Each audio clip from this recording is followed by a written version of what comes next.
পাকিস্তানী মন্ত্ৰীৰ কমাণ্ডত ক্ৰিকেটো নেখেলে ভাৰতে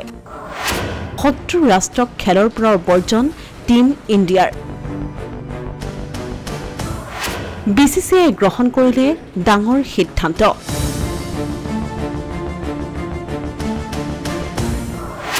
ভাৰত পাকিস্তানৰ হাই ভল্টেজ মেচ উপভোগৰ পৰা বঞ্চিত হ'ব নেকি ক্ৰিকেট অনুৰাগী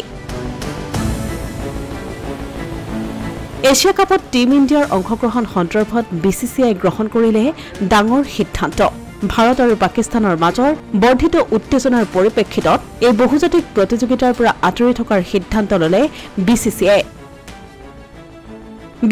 সিদ্ধান্ত অনুসৰি অদূৰ ভৱিষ্যতে এছিয়া কাপত অংশগ্ৰহণ নকৰে টিম ইণ্ডিয়াই এই সিদ্ধান্তৰ বিষয়ে এছিয়ান ক্ৰিকেট কাউন্সিলকো অৱগত কৰিছে বিসিসিআই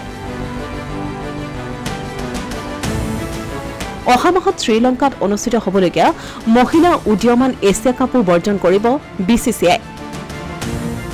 ইয়াৰ বাহিৰেও ছেপ্টেম্বৰ মাহত অনুষ্ঠিত হ'বলগীয়া পুৰুষ এছিয়া কাপৰ পৰা নিশ্চিতভাৱে আঁতৰি থাকিব টিম ইণ্ডিয়া দৰাচলতে এছিয়ান ক্ৰিকেট কাউন্সিলৰ নেতৃত্বত আছে বৰ্তমানৰ পাকিস্তানৰ মন্ত্ৰী তথা পিচিবিৰ অধ্যক্ষ মহচিন নাকভী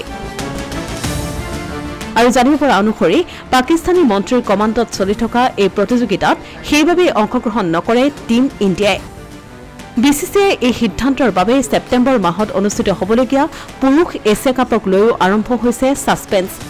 উল্লেখযোগ্য যে টিম ইণ্ডিয়া অবিহনে পুৰুষৰ এছিয়া কাপ হৈ পৰিব অৰ্থহীন আন্তঃৰাষ্ট্ৰীয় ক্ৰিকেটৰ বহুতো পৃষ্ঠপোষকতা ভাৰতৰ লগত আছে কেৱল এয়াই নহয় ভাৰত নাথাকিলে এছিয়া কাপত ভাৰত পাকিস্তানৰ হাই ভল্টেজ মেচ উপভোগৰ পৰা বঞ্চিত হ'ব ক্ৰিকেট অনুৰাগী অৱশ্যে ভাৰত পাকিস্তানৰ মেচ কেৱল উপাৰ্জনৰ উৎসই নহয় সম্প্ৰচাৰ সকলৰ বাবেও ই এক হাই ভল্টেজ ড্ৰামা গতিকে ভাৰতৰ অনুপস্থিতিত এছিয়া কাপৰ খেলত নিঃসন্দেহে পৰিব এক গুৰুত্বপূৰ্ণ প্ৰভাৱ অসমীয়া প্ৰতিদিন ডিজিটেল ডেস্ক